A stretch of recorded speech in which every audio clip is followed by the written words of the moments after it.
Sammy and the Talking Tree. In a quiet village surrounded by rolling green hills lived a curious 8-year-old boy named Sammy. Sammy loved exploring, whether it was climbing rocks, chasing butterflies, or discovering strange leaves no one else had ever noticed. But most of all, he loved the forest that grew behind his home. The forest was old, so old that some of the villagers said it had been there before the village itself.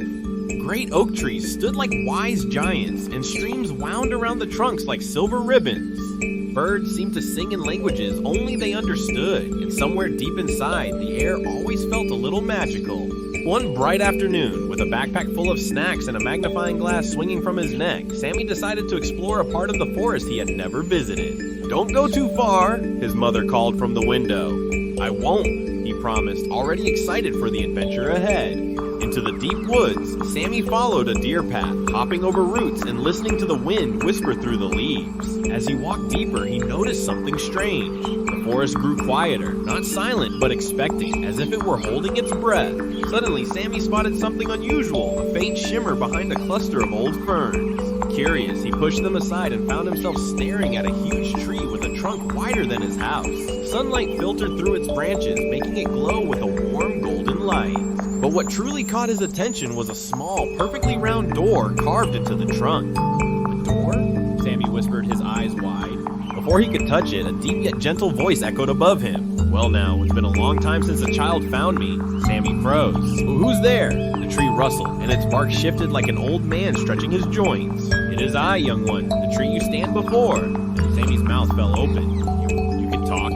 "Of course," the tree replied with a warm chuckle. "Oh, most trees can, but only a few humans still remember how to listen." The tree's secret, once Sammy convinced his legs to stop trembling. He sat down on a soft patch of moss before the tree.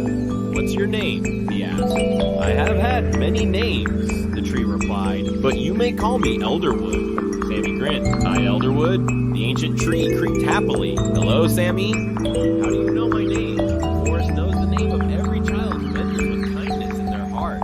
Sammy's cheeks grew warm. Elderwood told him stories of the forest before humans lived there, of animals who no longer walked the earth, of magical storms and sparkling nights. Sammy listened, but then Elderwood's voice grew sad. "Sammy, I need your help." "My help? With what?" The forest around them seemed to sigh. "A part of the woods is dying. A shadow has spread near the river. Plants wilt, animals stay away, and even the wind avoids it. I'm too old and rooted to investigate, but you can move.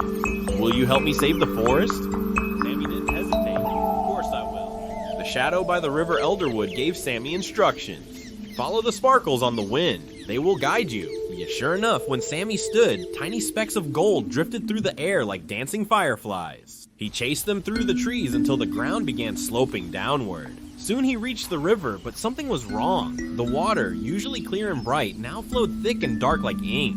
The air smelled bitter. Plants near the water were shriveled, and birds perched far away.